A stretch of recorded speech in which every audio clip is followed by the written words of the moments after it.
所有人都说到了西天就能成佛，就能享受无极大道，可谁也没告诉我，这灵山的莲花座下堆叠的全是森森白骨。我猛地抬头，那高高在上的如来此刻正贪婪地盯着我的天灵盖，手里捏着的根本不是经书，而是一副刀叉。我重生了，回到了被封为斗战胜佛的那一天。上一世我保着唐僧哪怕9981难，对神佛唯命是从。这一路上，这就是一个巨大的圈套，凡是有后台的妖怪都被接走了，没后台的都被我打死了。而我这个最大的妖猴，在取经尽头被剥去皮囊，抽干了骨髓，炼成了一颗延年益寿的斗战金丹，分食给了满天神佛。此刻四周的诵经声如同魔音贯耳，我看着身边的师傅，那个我敬重了一路的唐三藏，正一脸慈悲地按住我的肩膀，但我分明看到他眼底闪烁着献祭宠物的冷漠。悟空，还不快快谢恩，佛祖要赐你无上荣耀了。泼猴，既然到了灵山，这身皮囊也该放下了，入我腹中即是永生。哈哈哈哈！去你妈的永生！这哪里是极乐世界，这分明是吃人的修罗场。上一世我哪怕痛到浑身痉挛，也不敢反抗这漫天神威，最后只能眼睁睁看着自己被活吃。但这一世，老子要把你们的供桌掀个稀巴烂！我低头看了看，金箍棒还在耳中嗡嗡作响，体内的戾气疯狂翻涌。既然神佛不仁，那我就成魔，我要让这灵山血流成河，我要让这满天神佛都烟消云散。这一次我不取经，我要取你们的狗命。但我现在的力量还不够，这紧箍咒还在头上，我必须忍到那个契机出现。就在如来大手的阴影笼罩下来的瞬间，我猛地咬碎舌尖，逆转丹田，自爆元神，伴随着一声惊天动地的巨响，眼前的一切化为虚无。再睁眼，寒风刺骨，铜制铁丸的腥味在嘴里蔓延。我回到了500年前，回到了五指山下，冰冷的雨水拍在脸上，混合着铁锈的味道。我吐出口中那颗嚼了500年的铁丸，硬邦邦的，就像这世道的良心。我回来了，回到了那个死秃驴来接帖子的前一刻。上一世我被压了500年，心里全是悔恨和孤独。当那个白白净净的和尚出现时，我像是抓住了救命稻草，跪在他面前喊师傅，发誓要护他周全。我真是贱啊，为了一个监视我的狱卒拼了半条命。这一次我绝不会再做那条摇尾乞怜的狗。远处传来了马蹄声，还有那个令人作呕的禅杖声。来了，我那个所谓的师傅，金蝉子转世的唐三藏正一步步向我走来。他穿着锦襕袈裟，一脸悲天悯人的模样，看着我就像看着一只待宰的畜生。泼猴，你可知罪？菩萨点化，让我来救你脱离苦海。只要你肯皈依佛门，保我上西天取经。去你妈的知罪！老子最大的罪就是当年没一棒子打死那些天兵天将，但我脸上却挤出一个狰狞的笑，那笑容里藏着500年的怨毒。既然要玩，那我们就好好玩玩。我装作激动的样子，声音却冷得像冰。师傅，俺老孙等你好久了，快把那帖子接了吧，俺都要等不及，好好报答你了。唐三藏显然没听出我话里的杀气，他满意地点点头，爬上山顶，接下了那张压制我法力的6字真言贴。轰隆一声巨响，山崩地裂，久违的力量回到了身体里。我猛地冲天而起，在空中翻滚咆哮，把这500年的晦气全部震碎。落在地上时，我甚至没有看唐三藏一眼，而是从耳朵里掏出了金箍棒，狠狠砸在地上，地面瞬间皲裂。唐三藏被吓得后退2步，还在那里摆着师傅的架子。徒儿不可造次，既然出来了，就快去帮为师牵马。牵马？我看着他那细皮嫩肉的脖子，真想一口咬下去，但我知道现在还不是时候。紧箍咒还没戴上，观音那个老娘们还在暗处盯着，我得演一出好戏，一出名为忠心耿耿，实则送你们上路的大戏。刚出五行山，就碰上了这几个不长眼的强盗，名为眼看喜，耳听怒，鼻嗅爱，舌尝丝，意见欲，身本优，也就是佛家所说的6根。上一世我为了向唐三藏表忠心，一棒子打死了他们，结果被唐三藏念了一路的紧箍咒，还要赶我走，说我滥杀无辜。这一次看着这几个强盗，我笑了，笑得比鬼还难看。这哪里是强盗，这分明是如来给我设下的第一道心魔测试。既然你们说6根清净才能成佛，那我就把这6根全部斩断。那个和尚留下买路财，还有那只猴子，看起来也没什么肉。话音未落，我的金箍棒已经动了，没有上一世的花哨，只有极致的速度和力量。砰的一声，那个强盗的脑袋就像烂西瓜一样炸开，红的白的溅了唐三藏一身。唐三藏尖叫起来，那声音比杀猪还难听。泼猴，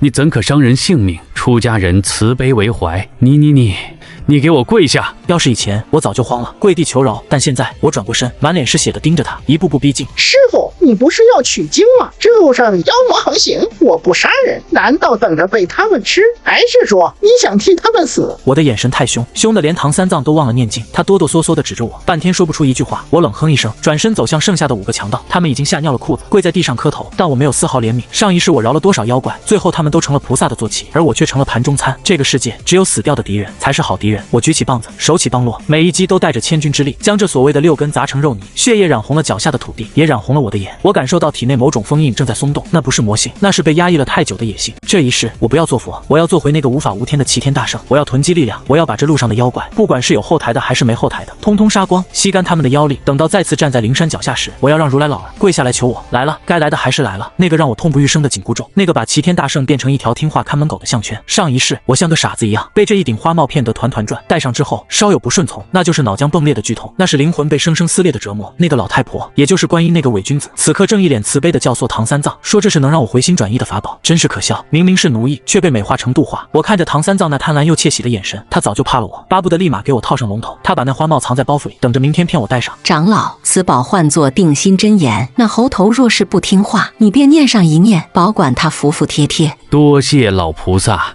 这泼猴野性难驯，正需此物管教。我听着他们的密谋，嘴角勾起一抹残忍的弧度。你们想骗我？不，这一次是我在骗你们。第二天清晨，唐三藏假惺惺地拿出衣帽，说那是他小时候穿剩下的，要送给我遮体。那演技拙劣的让我作呕，但我没有揭穿。我像个得到糖果的孩子一样，欢天喜地地接过那顶帽子，当着唐三藏的面缓缓戴在了头上。就在戴上的那一刻，我感到一股阴冷的法力瞬间钻入脑髓，那是灵山的诅咒，是如来的监视。但我没有反抗，我甚至还得装作很喜欢的样子，因为我知道，如果不戴上这个，我就永远无法混入灵山的核心，我就永远无法接近那个高高在上的如来。这紧箍咒不是束缚我的枷锁，而是我通向复仇之路的门票，也是我不死不灭的恨意。唐三藏见我戴上，迫不及待的就开始念咒，他在试探，他在享受掌控强者的快感。剧痛袭来，我抱头翻滚，但我没有求饶，我在心里狂笑，念吧，尽管念吧，每一遍咒语都会成为我日后把你们碎尸万段的燃料。前面的水涧里藏着西海龙王的三太子，也就是那个倒霉的白龙马。上一世我和他打得难解难分，最后还得请菩萨来收服，让他变成了唐僧的脚力。这一世我不想那么麻烦了。看着唐三藏坐在地上哭爹喊娘，那一副窝囊废的样子，真想一脚把他踹进水里喂龙。徒弟啊，马被吃了，这千山万水，我怎么走得动啊？你是要累死为师啊？我冷冷地看着他，眼底闪过一丝红光。累死你这种废物，活着就是浪费空气。我走到水边，没有用金箍棒搅水，而是直接释放出了重生后积攒的滔天妖气，那是混合了500年怨恨和上一世死前戾气的威压。水面瞬间沸腾，那条小白龙被迫冲了出来，化作人形，瑟瑟发抖地看着我，那是来自血脉深处的恐惧。他在我身上闻到了屠戮满天神佛的味道。大圣，您身上的气息为何如此恐怖？我一把掐住他的脖子，将他提了起来，他的脸涨成猪肝色，拼命挣扎，但我纹丝不动。小泥鳅，我知道你也是被天庭陷害的，纵火烧了殿上明珠，不过是玉帝老儿想找个理由把你们龙族变成奴隶罢了。小白龙惊恐地瞪大了眼睛，他没想到我会说出这番话。我可以不杀你，甚至可以帮你报仇，但从现在起，你要做我的眼线，而不是那个秃驴的坐骑，懂吗？小白龙拼命点头，眼中闪过一丝希冀和狠绝。龙族被欺压太久了，他也恨。我松开手，指了指唐三藏，去变成马，驮着那个废物。路上若是饿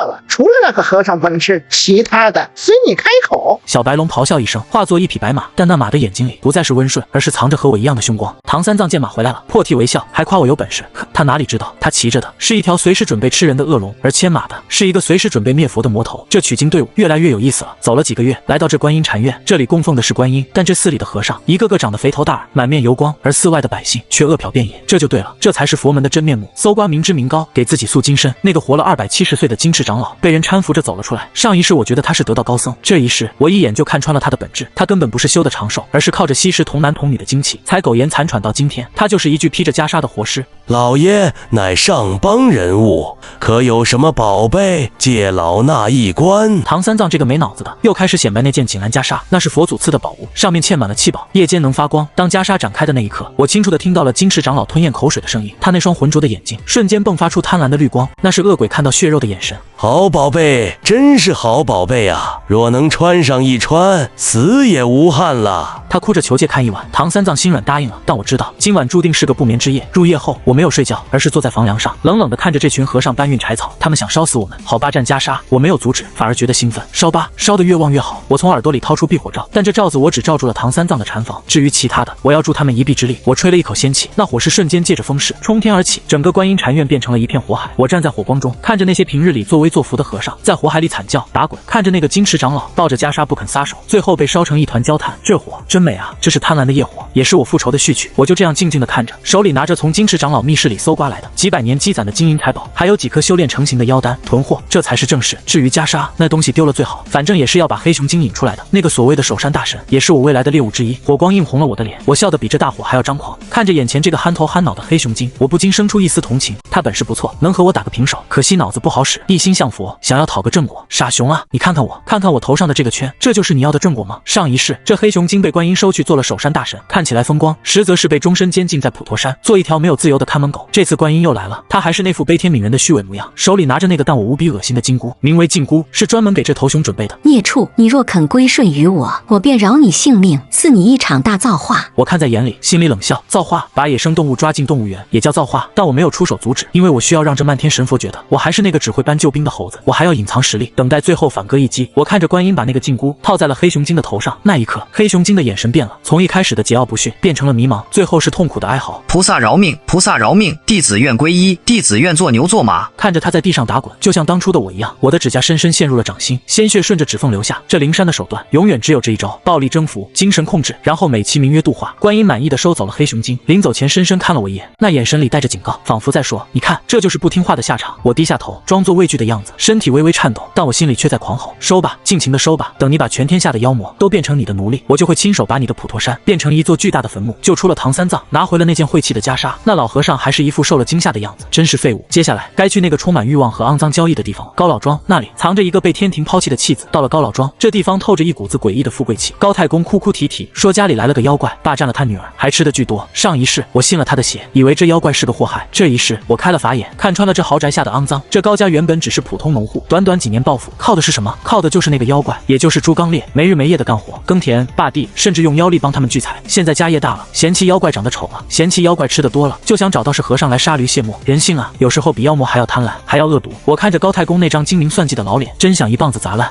长老啊，那妖怪长着个猪头，吓死人了。虽然他没伤人命，但这传出去，我高家的名声还要不要了？求长老收了他。名声？为了名声就要杀恩人？我嘴角勾起一抹冷笑，走上前，一把揪住高太公的衣领，把他提了起来。老头，既然他这么能干，帮你挣了这件家业，你供他几顿饭怎么？我看你身上肥肉乱颤，也不像缺吃的样子。高太公被我吓得浑身哆嗦，却还死鸭子嘴硬。他是妖，人妖殊途，他会吃人的。吃人？我看这世道，是人吃人吧。我把高太公扔在地上，转身看向后院那妖气冲天的地方，那里朱刚烈正在等着，不仅是等着我去降服他，更是在等着一个能听他倾诉天庭黑幕的同类。天蓬元帅掌管8万水军的实权人物，怎么可能因为调戏个嫦娥就被扔进猪胎？这背后一定藏着玉帝老儿不可告人的秘密。这一次我不是来收妖的，我是来招募盟友的。我要把这个所谓的取经团队变成一个复仇者联盟，一个专门针对天庭和灵山的恐怖组织。后院的云栈洞里，那个猪头人身的怪物正坐在石椅上，手里拿着半个吃剩的人头，那不是普通百姓，看装束是天庭派下来的暗哨。上一世我以为他是色迷心窍，这一世我闻到了他身上浓重的血腥味和绝望。见我进来，他没有像上一世那样慌张逃跑，而是慢条斯理地放下了手里的人头，擦了擦嘴上的血迹，露出了那口獠牙。弼马温，你终于来了，我等了你500年，也演了500年的戏。我收起了金箍棒，盘腿坐在他对面，果然这死猪也是个明白人。别演了，说吧，当年到底看到了什么，让玉帝不惜把你变成这富贵样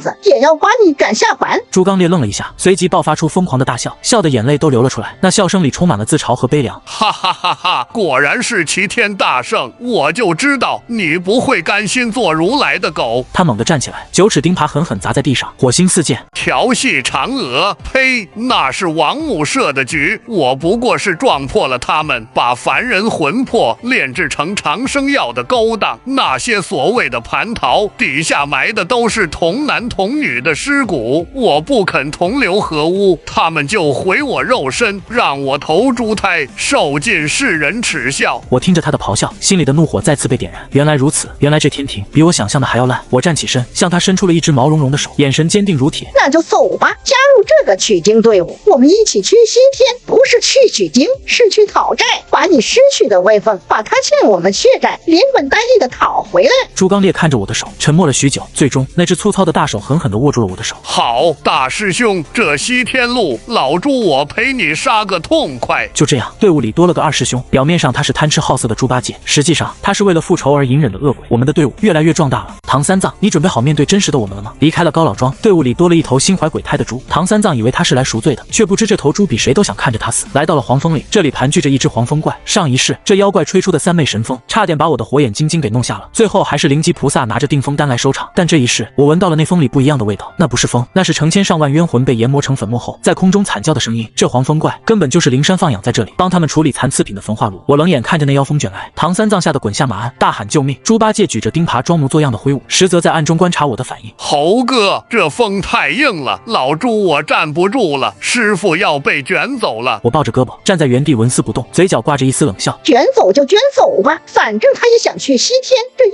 怪送他一程，岂不是省了脚力？猪八戒愣了一下，显然没料到我会这么说。就在这愣神的功夫，那黄风怪一只大手探出，直接把唐三藏抓进了洞府。我没有急着去追，而是转身看着那一脸错愕的猪八戒，眼神锐利如刀。怎么心疼了？你要是想放火回勾老庄，我不拦你，但那个秘密你这辈子都别想报仇了。猪八戒脸色一沉，收起了嬉皮笑脸，眼中的杀意一闪而过。大师兄说笑了，既然上了贼船，哪有下去的道理？只是这妖怪有点来头，他是灵山脚下的老鼠，曾经偷喝了琉璃盏里的清油。偷油？我看是偷食了佛祖灯油里的灯芯吧。那灯芯可是用高僧的尸油炼制的。我拔下一根毫毛，变了个假身在原地，真身化作一只苍蝇，飞进了那充满尸臭的洞府。这一世我不需要灵吉菩萨的定风丹，因为我知道这妖怪的命门在哪里。他怕的不是定风丹，而是他偷来的那罐清油里的剧毒真相。我要亲手宰了他，把那罐油逼着灵吉菩萨喝下去，看看这满嘴慈悲的神佛到底长了一副什么心肠。处理完黄风怪，把唐三藏从那个充满人肉味的大锅里捞出来后，我们来到了这800里流沙河。这里藏着那个最沉默也是最疯狂的疯子卷帘大将沙悟净。上一世我觉得他是个老实人，任劳任怨挑担子。这一世我看着他脖子上挂着的那9个骷髅头，只觉得脊背发凉。那9个骷髅大小一致，色泽温润，显然是被经常抚摸盘玩。而这9个骷髅的主人正是唐三藏的前9世。没错，金蝉子转世10次，前9次走到这里都被这个所谓的卷帘大将给吃了。这是玉帝和如来的交易，为了凑够9981难的结束，为了让取经的时间刚刚好，他们让沙悟净在这里一次又一次的生吞活剥了取经人。河水翻涌，沙悟净提着降妖宝杖冲了出来，他双眼通红，没有焦距，嘴里发出野兽般的嘶吼，那是被飞剑穿胸7日一次的酷刑折磨出来的疯魔。肉又有肉来了，吃了你们我就不疼了。猪八戒看到他，眼中闪过一丝不忍，毕竟曾经同朝为官，一个天蓬，一个卷帘，如今都成了这副鬼样子。那是卷帘大将猴哥，他已经疯了。这是天庭的万箭穿心之刑。我按住猪八戒的钉耙，一步步走向那个疯子。唐三藏看到那串骷髅，突然莫名其妙的流下泪来，那是灵魂深处的恐惧在尖叫。卷帘，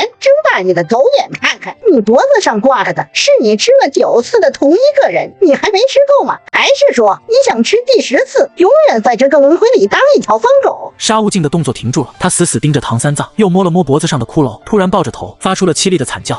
为什么怎么吃都填不饱？玉帝骗我，他说吃够10个就让我官复原职。官复原职简直是笑话，他们只是把你当成一个处理尸体的垃圾桶，当你吃完第10个，你就没有利用价值了，等待你的只有魂飞魄散。我掏出金箍棒，重重地顿在地上，激起千层浪。想不疼吗？想解脱吗？那就放下那根破绽，跟我走，我们去把给你施行的那个王八蛋从宝座上拽下来。观音还是没露面，派了个徒弟木叉来走过场，拿着那个红葫芦，说是要渡沙悟净过河，还要给他摩顶收剑。看着沙悟净跪在那里，让木叉剃掉了他那一头乱发，取了个法名沙和尚，我心里只有无限的悲凉。这个队伍终于凑齐了，一只想杀神的猴子，一头想复仇的猪，一个被逼疯的吃人魔，还有一个对此一无所知的肉票和尚。木叉一脸倨傲地看着我们，仿佛他是救世主。大圣，如今悟净已皈依，你们师徒4人当同心协力，早求正果。同心协力？是啊，我们会很同心的，同心协力送你们上路。替我谢谢菩萨，这流沙河的骷髅项链，我就先替师弟收着了，毕竟这也是师傅的前世遗物，留个印象也好。说完，我一把扯下沙悟净脖子上的9个骷髅，并没有像上一世那样化作9股阴风散去，而是用妖力将它们串成了一串手珠，戴在了自己的手腕上。唐三藏看着那串骷髅，吓得脸都白了，但他不敢说话，因为现在的我比妖怪还像妖怪。沙悟净站起身，眼神里的疯狂褪去了一些，取而代之的是死一样的沉寂。他默默地挑起行李，就像上一世那个老实人一样，但我知道他心里的那把火比谁烧的都旺。过了流沙河，前面就是4圣世禅心了。那几位菩萨闲得无聊，想变成美女来测试我们的定力，顺便羞辱猪八戒一番。上一世八戒被他们吊在树上嘲笑了一夜，这一世既然你们想玩角色扮演，那我们兄弟几个就陪你们好好演一出什么叫引狼入室。我回头看了一眼队伍，夕阳将我们的影子拉得很长，那影子扭曲交织在一起，像是一只巨大的正在吞噬天地的怪兽。走吧，师傅，前面的路还长着呢，可别让我们等急了。唐三藏哆哆嗦嗦地爬上马，小白龙打了个响鼻，喷出一股硫磺味。复仇地齿轮终于咬合完毕，开始转动了。走了没几日，眼前突然冒出这么一座豪宅，那浓郁的脂粉气下，掩盖不住的是那股令我作呕的檀香味。4圣世禅心，好听的名字，其实就是天庭和灵山的高层。闲极无聊，下来找乐子，顺便羞辱一下我们这群劳改犯。我一眼就认出了那是观音他们，那高高在上的眼神，哪怕化作了凡间女子，也藏不住那股视众生为蝼蚁的傲慢。猴哥，这味儿不对啊，这哪里是寡妇，这分明是那一窝神仙。先下来钓鱼执法了。二师兄果然没让我失望，他虽然没了法力，但那在官场混迹多年的嗅觉还在，凑到我耳边，声音里全是嘲讽。既然他们想演戏，想看咱们出丑，那你就陪他们好好演一出，满足一下他们那变态的虚荣心。猪八戒心领神会，立马换上了一副急色鬼的嘴脸，流着哈喇子就冲了进去，那演技简直可以拿奥斯卡。看着八戒在3个菩萨化作的少女中间丑态百出，跪地求婚，那3个高高在上的菩萨笑得花枝乱颤，眼神里全是鄙夷，仿佛在看一条发情的野狗。唐三藏吓得只会念经，沙悟净低头装傻，只有我冷冷地靠在柱子上，看着这场荒诞的闹剧。这些所谓的正神不思疾苦，不救苍生，却把戏弄凡人当成乐趣，把色戒当成衡量忠诚的唯一标准，真是滑天下之大稽。到了后半夜，戏演完了，他们玩够了，一阵清风吹过，豪宅消失，我们睡在冰冷的荒野里。猪八戒被吊在树上，身上勒出了血痕。猪刚烈凡心未泯，略施小惩，望尔等好自为之。我走过去，挥棒打断绳索，八戒摔在地上，脸上没有一丝羞愧，只有满眼的阴鸷。大师兄，这群娘们儿下手真狠呐！总有一天，我要把这天上的宫殿也变成这荒郊野岭。我拉起他，拍了拍他身上的土。别急，这一笔账我记下了，前面就是武装观了，那里有一个更大的神仙在等着给我们上课呢。武装观，地仙之祖镇元子的大本营。据说他那一树人参果，3000年一开花，3000年一结果，闻一闻活360，吃一个活47000。上一世我当这是稀世珍宝，这一世我开了法眼，看到的却是一颗巨大的吸血果。那哪是什么果树？那分明是一株根系扎在9幽地狱，专门汲取为满月婴儿怨气的魔纸。唐三藏看到那果子像孩子，吓得不敢吃。那2个道童清风、明月却在一旁讥笑：这和尚真是肉眼凡胎，这可是天地灵根，多少神仙求都求不来，他竟然说是鬼怪。他们把果子端回房，自己分着吃了。我听着那咀嚼的声音，就像是在嚼脆骨，每一口都伴随着一声凄厉的惨叫，只是凡人听不见罢了。我潜入后院，来到了那棵高达1000丈的人参果树下。土地公被我一棒子打得现了身，跪在地上瑟瑟发抖。老实交代，这树底下埋的是什么？别打那些天地灵气的鬼话骗我，不然我现在就让你魂飞魄散。土地公吓哭了，指着那盘根错节的树根：大圣饶命！这下面通着方圆万里的气鹰塔，镇元大仙是用那些夭折的婴儿魂魄在养这棵树啊！虽然早有预料，但亲耳听到，我还是气得浑身发抖。这就是所谓的地仙之祖，这就是神仙的长生之道，这就是吃一个能活47000的真相。吃人，全是吃人，灵山吃人，天庭吃人，这地上的神仙也吃人。怒火直冲天灵盖，我再也压抑不住体内的暴力，掏出金箍棒，身形暴涨100丈，对着那棵罪恶的果树狠狠地砸了下去。去你妈的长生不老！这种脏东西留着也是祸害，给我断！轰隆一声巨响，万寿山震颤，那棵活了无数万年的人参果树被我连根拔起，断裂的树根处喷涌而出的不是汁液，而是腥臭的黑血和无数冤魂解脱时的奸笑。树倒了，祸闯了，但我心里只有痛快。镇元子回来了，这个老道士比我想象的还要强，他的袖里乾坤不是法术，而是一个独立的小世界，一个用来囚禁反抗者的监狱。我们师徒4人连反抗的机会都没有，就被装了进去。但我没有求饶，因为我知道这场戏还没到落幕的时候，被绑在柱子上受龙皮鞭的抽打，我一声不吭，只是冷冷地盯着镇元子那个道貌岸然的老畜生。泼猴，你毁我灵根，断我财路，今日就算如来亲至，我也要将你油炸了。财路终于说实话了，这人参果不仅是延寿的药，更是他笼络满天神佛的货币。就在他准备下油锅的时候，观音来了，他是来救场的，或者是说是来修复这条历练的。大仙息怒，悟空顽劣，但这取经大业不可废。贫僧这竟凭甘露，可医活此树。我看着观音把那所谓的甘露撒在断根处，那甘露里分明也透着股尸臭味，那是忘川河的水，能让亡魂忘记痛苦，继续做养料。树神奇的立了起来，断口愈合，那些刚刚逃逸出来的冤魂又被一股无形的力量硬生生的抓了回去，重新封印在树干里，发出了绝望的哀鸣。我握紧了拳头，指甲刺破了掌心，但我不能动。现在的我还打不过镇元子，更打不过这2个联手的大鳄。镇元子转怒为喜，竟然要和我结拜为兄弟，真是讽刺。刚刚还要炸死我，现在为了取经的功德，为了掩盖这里的罪恶，竟然要跟我这个妖猴称兄道弟。我强忍着恶心，喝下了那杯结拜酒，那酒在喉咙里烧得生疼。喝吧，孙悟空，记住这杯酒的味道，这是耻辱的味道，也是复仇的誓言。贤弟，以后这武装观就是你的家。家，这分明是一座巨大的停尸房，但我脸上却堆着笑，笑得比哭还难看。大哥客气了，来日方长，俺老孙一定会常回来看看的。等我再回来的那一天，就是把你这武装观彻底夷为平地的时候。离开了这座吃人的道观，前面就是白骨岭了，那里有一个等着我的老朋友白骨精，那个上一世让我被赶走的女人。这一世我要给她一个不一样的结局，告别了那个虚伪的镇元子。我们走进了这片死寂的白骨岭，这里安静的可怕，连鸟叫声都没有，因为活物到了这里都会变成这座山的一部分。那一堆堆白骨不是因为战乱，而是因为饥荒，是灵山脚下那些信佛信道倾家荡产最后活活饿死的虔诚信徒。那个提着篮子的少女出现了，上一世我一眼看出她是妖，一棒打死，被唐三藏骂是个杀人犯。这一世我开了法眼，看到的却是一个由无数怨气拼凑起来的可怜虫。他不是想吃唐僧肉长生不老，他是想借唐僧的圣体来超度这漫山遍野的亡魂。长老，行行好吧，施舍一口吃的吧，家里已经没人了，只剩下这些了。他把那一篮子蛆虫递到唐三藏面前，在唐三藏眼里，那是香喷喷的米饭。他刚要伸手去接，被我一把打翻。泼猴，你又发什么疯？这是以此充饥的善信，你怎可如此无礼？我没有理会唐三藏的咆哮，而是走到那少女面前，金箍棒抵住了她的咽喉，但我没有用力，而是用只有她能听到的声音低语：我知道你想干什么，你想解脱，但那个和尚救不了你，他的肉是臭的，吃了只会让你万劫不复。少女惊恐地看着我，她在那根棒子上感受到了比她还要深重的怨念，那是同类的气息。大圣，那我该怎么办？我们太苦了。我收回棒子，眼神冰冷地扫过那堆白骨，猛地回头冲着唐三藏大喊：师傅，他是妖，他在饭里下了毒，看我降妖除魔。话音未落，我一棒挥下，看似凶狠，实则用巧劲震散了他的形体，保住了他的魂魄，让他暂时消散在天地间，免受那紧箍咒的折磨。演戏就要演全套，这一棒是为了激怒唐三藏，也是为了给我自己找一个离开的理由。那白骨精也是个配合的角，化作老妇和老翁接连上场，每一次都被我毫不留情地打死。哪怕唐三藏把紧箍咒念了100遍，哪怕我的头疼得像要炸开，我也咬着牙把这3场戏演完了。每一次念咒，我都在地上打滚，但我心里却在狂笑。念吧，越狠越好，你念得越狠，我走的就越心安理得。终于，唐三藏忍无可忍，他写下了那封贬书，把他那仅剩的一点师徒情分彻底斩断。猴头，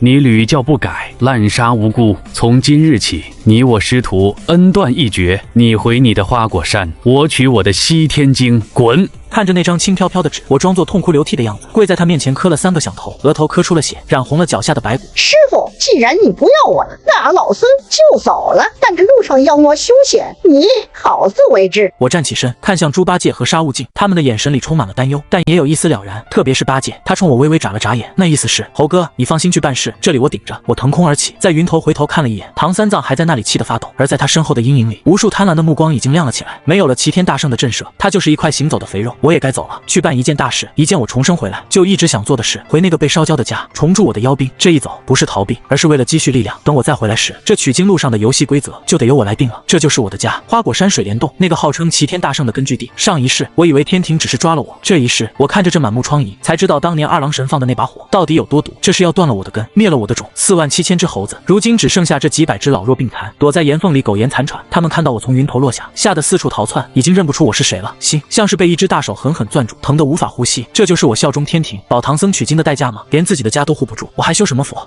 大王真的是大王吗？大王你没死啊？我们以为你再也不回来了。一只瞎了眼的老猴子摸索着爬过来，抱住我的腿嚎啕大哭，其他的猴子也纷纷探出头，那一双双惊恐又期盼的眼睛，像是一根根针扎在我的心上。我跪下来抱住那只老猴子，眼泪止不住的流，但那泪水落地，瞬间化作了赤红的岩浆。孩儿们，我回来了，对不起，我回来晚了，但从今天起，谁要是再敢动花果山一草一木，我就让他罪尸万段。我站起身，拔出一把毫毛，嚼碎了喷出去，不是变作小猴子，而是化作无数的建筑材料和兵器。我要重建花果山，但这一次我不再建什么人间仙境，我要建一座坚不可摧的战争堡垒。我把金箍棒插入大地，疯狂注入妖力，激活了沉睡在地底的灵脉。枯木逢春，不，那是妖气复苏，黑色的藤蔓疯狂生长，将整座山包裹得像个铁桶。我要在这里训练出一支只听命于我的妖军。等那个黄袍怪把唐三藏变成老虎的时候，也就是我带着这支军队王者归来的时候，唐三藏，你且受着吧，这是你应该付出的代价。而我要在地狱里重塑修罗。我在花果山练兵的这段日子，那边的取经队伍果然出事了。这不出我所料，没有了我这个恶人，他们连这黑松林的第一道坎都迈不过去。那个盘踞在碗子山波月洞的黄袍怪根本不是什么野妖怪，他是天庭28星宿之一的奎木狼，也就是那个在天上当差当聂耳，私自下凡来享受生活的公务员。上一世我以为他是动了凡心，为了爱情才下界，这一世透过那只我留下的飞虫传回的画面，我听到了他酒后吐露的真言。公主，你怕什么？我在天上当差几万年，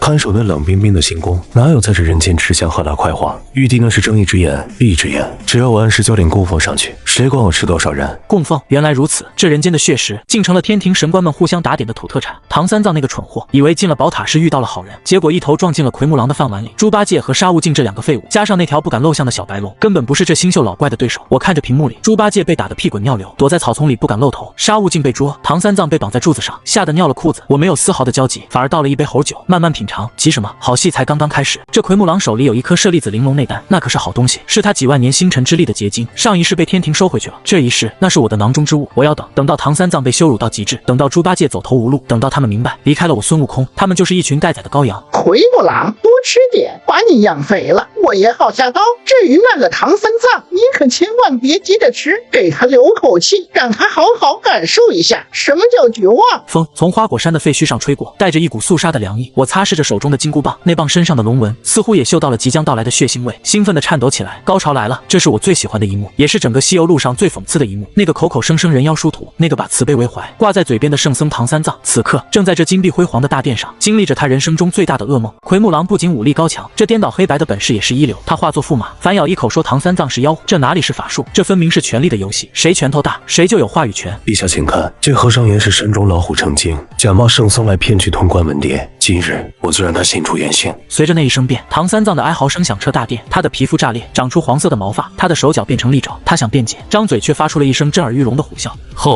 不，我是人，我是高僧，救命啊！可惜没人能听懂他的胡语。那些平日里对他顶礼膜拜的君臣，此刻吓得魂飞魄散，喊着打死这只妖狐。无数的刀枪剑戟戳在他身上，铁笼从天而降，将他死死困住。我看着这一幕，忍不住笑出了声，笑的眼泪都快出来了。师傅啊师傅，你也有今天！你上一世赶我走的时候，不是说我是妖性难驯吗？现在好了，你自己也变成了妖，还是你最害怕的老虎。你在笼子里瑟瑟发抖，看着那些惊恐的眼神，是不是终于明白了？这世上最可怕的不是妖，而是偏见，是这身不由己的皮囊。猪八戒躲在角落里，看着变成老虎的师傅，彻底傻了眼。他终于意识到这事儿闹大了，没人能收场了。小白龙化作侍女去刺杀，结果被打伤了腿，也只能躲在玉沟里苟延残喘。这时候猪八戒想起了我，想起了那个被他们赶走的大师兄，他正撅着个大屁股，跌跌撞撞的往花果山跑，一边跑一边骂：该死的弼马温，怎么每次都要老猪我去求他？等着吧，等把你请回来，有你好看的。来吧，八戒，我这花果山的茶都凉了，就等你这头猪来给我这出复仇大戏，添最后一把柴。猪八戒到了，看着眼前这座如同钢铁堡垒般的花果山，他的下巴都快掉到了地上。这哪里还是那个鸟语花香的猴山，这分明是一座随时准备吞噬天地的战争机器。数千只身披重甲的妖猴，手持金刚打造的长枪，将他围在中间，那杀气比天庭的天兵天将还要重。我坐在石座上，漫不经心地修剪着指甲，连正眼都没瞧他一下。我要把他的自尊踩在脚底下狠狠碾碎。猴哥，我的亲哥哎，你快去救救师傅吧，他被那妖怪变成了老虎，关在笼子里，都要被打死了。我吹了吹手指，冷笑一声，那是他咎由自取，当初赶我走的时候不是挺威风的吗？怎么现在想起我是大师兄了？那本书还在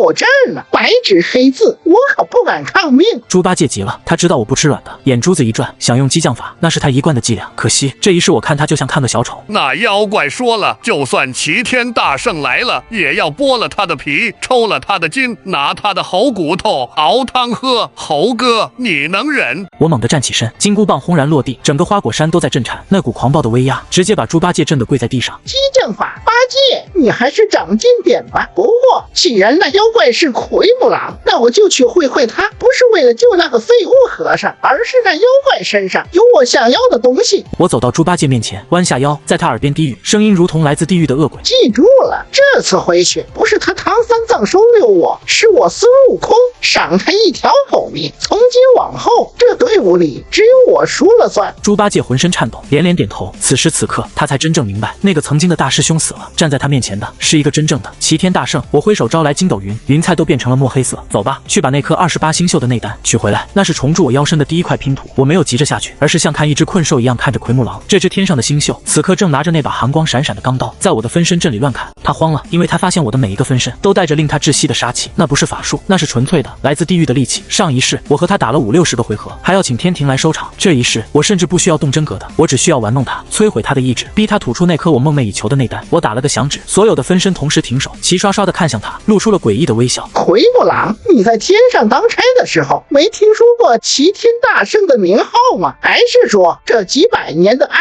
逸日子把你养成了只会欺负凡人的废物？奎木狼喘着粗气，身上已经被我的分身抓得鲜血淋漓，他死死护着胸口，那是他藏内丹的地方。弼马温，你别欺人太甚，我是玉帝钦点的28星宿，你若敢杀我，天庭绝不会放过你。天庭，我不屑地笑出了声，缓缓降落在由于恐惧而颤抖的百花羞公主面前。这个女人是她唯一的软肋。天庭会不会放过我？我不知道，但我知道，如果你不把那颗舍利子玲珑内丹交出来，我现在就当着你的面把你的这位压寨夫人变成一堆肉泥。我伸出手，指尖轻轻划过百花羞的脸颊，那是死神的抚摸。奎木狼发出一声野兽般的咆哮，那是绝望，也是妥协。他不想死，更不想看着心爱的人死。这神仙动了凡心，就是有了致命的弱点，而我就是就是要利用这一点，把他那几万年的修为连皮带骨的吞下去。这就是舍利子玲珑内丹，凝聚了奎木狼几万年吸收的日月精华。上一世这东西被他拿去给百花修治病，简直是暴殄天物。这一世他是我的了，我能感受到那内丹里澎湃的力量，那是纯净的星辰之力，正好用来修补我500年前被铜之铁丸腐蚀的根基。给你了，装了公主，放了我。我看着手里这颗跳动的光球，嘴角勾起一抹残忍的弧度。放了你，当然留着你这条狗命，回去给玉帝报个信，告诉他老孙我回来了。我张开嘴，当着奎木狼的面，一口将那颗内丹吞了下去。轰！一股狂暴的热流瞬间席卷全身，我的骨骼发出噼里啪啦的爆响，金色的毛发变得更加坚硬光亮，双眼中的火眼金睛此刻变成了令人胆寒的暗金色。就在这时，天空中传来了战鼓声，27星宿来接他们的兄弟回去了。这群马后炮永远在事情结束的时候才出现。大圣手下留情，玉帝有旨，命我等待奎木狼回天庭受罚。受罚？我看是回天庭去烧锅炉吧。虽然失去了内丹，但他那副神仙架子还在。我一脚将虚弱的奎木狼踢向云端，像踢一袋垃圾。带走，告诉玉帝老儿，这颗内丹就当是他这些年欠我的利息，剩下的账我会亲自去凌霄宝殿一笔一笔的算。众星宿看着我这副凶神恶煞的模样，竟没敢多废话，架起半死不活的奎木狼，逃命似的飞走了。我摸了摸滚烫的丹田，力量，这就是力量。现在该回去处理那只龙中虎了。回到宝象国，这里已经被妖气笼罩，不过不是别人的，是我故意释放出来的威压。那国王和文武百官此刻正跪在地上瑟瑟发抖，他们怕老虎，更怕我这只会说话、手段通天的猴子。猪八戒和沙悟净站在一旁，低着头不敢出声。小白龙化作人形，扶着伤腿靠在柱子上。这一刻，所有人都明白了谁才是这个团队真正的主宰。我蹲下身，隔着铁栏杆看着那只斑斓猛虎，那双虎眼里充满了恐惧、羞愧和祈求。师傅，这笼子里的滋味如何？这畜生的皮囊穿在身上，是不是比那锦兰袈裟还要软和？老虎发出一声呜咽，前爪趴在地上，那是下跪的姿势。他在求我把他变回来。想变回来可以，但你得记住了，是谁把你救出来的？是谁让你有命去西天的？上一世你赶我走的时候，可曾想过今天？老虎拼命点头，那头磕得砰砰作响。哪怕变成了野兽，他也怕死，也怕失去那所谓的取经功德。我冷笑一声，从口中吐出一口仙气，那是混合了奎木狼内丹之力的法力，瞬间笼罩了虎身，金光闪过，老虎消失了，取而代之的是一个衣衫褴褛、满面泪痕的和尚。唐三藏瘫软在地上，大口喘着粗气，像是刚从鬼门关爬回来。他抬起头，看着高高在上的我，眼神彻底变了，再也没有了之前的迂腐和傲慢，只有深深的敬畏，那是对强者的绝对服从。悟空，为师错了，多亏了你呀！我没有扶他，只是转身看向西方，那血红的残阳将我的影子拉得无限长。既然醒了，那就上路吧，别让那西天的佛祖等急了。这一劫终于算是过去了，或者说属于天庭和灵山的劫难才刚刚开始。奎木狼的内丹已经被我彻底炼化，我能感觉到500年前被压抑的妖皇之力正在一点点苏醒，甚至比那时候更加纯粹，更加黑暗。我回头看了一眼这支队伍，唐三藏已经彻底变成了我的傀儡，他不再是那个盲目慈悲的圣母，而是学会了闭嘴，学会了看我的脸色行事，因为他知道在这条吃人的路上，只有我能保住他的命。猪八戒这个天庭的弃子，手里攥着我给他的那把特制毒药，那是准备给以后遇到的神仙坐骑加餐用的。他不再想着回高老庄，因为他看到了复仇的希望。跟着我，他能杀回天庭，去问问那个玉帝，为什么只有他要受这千世情劫。沙悟净脖子上挂着的那串骷髅虽然没了，但他心里的那把刀磨得更亮了。他挑着担子，里面装的不再是经书和衣物，而是我们这一路搜刮来的法宝和妖丹，那是我们的军火库。小白龙默默地驮着唐三藏，但他蹄下的每一步都踏出了龙吟之声。他在等到了西海，给那老龙王一个惊喜。如来，你以为我在按你的剧本走吗？你以为这9981难是在磨练我的心性吗？错了，大错特错！这一路我在吞噬，我在掠夺，我在把这一路上的妖魔鬼怪变成我的养料，变成我的军队。等到灵山脚下，当你打开大门迎接我们的时候，你会发现站在你面前的不是4个虔诚的信徒，而是4个从地狱里爬出来的恶鬼。我看了一眼手腕，那里多了一道金色的纹路，那是奎木狼内丹留下的印记，也是我重铸金身的第一步。风沙再起，掩盖了我们的足迹，但掩盖不住那冲天的煞气。走，前面就是平顶山了。金角银角2个童子正拿着太上老君的宝贝，等着给我们送礼呢，别让他们等急了。猪八戒和沙悟净对视一眼，露出了狰狞的笑容。是大师兄。夕阳下，影子被拉得扭曲，仿佛4个巨大的魔神正一步步踏碎这虚伪的西游。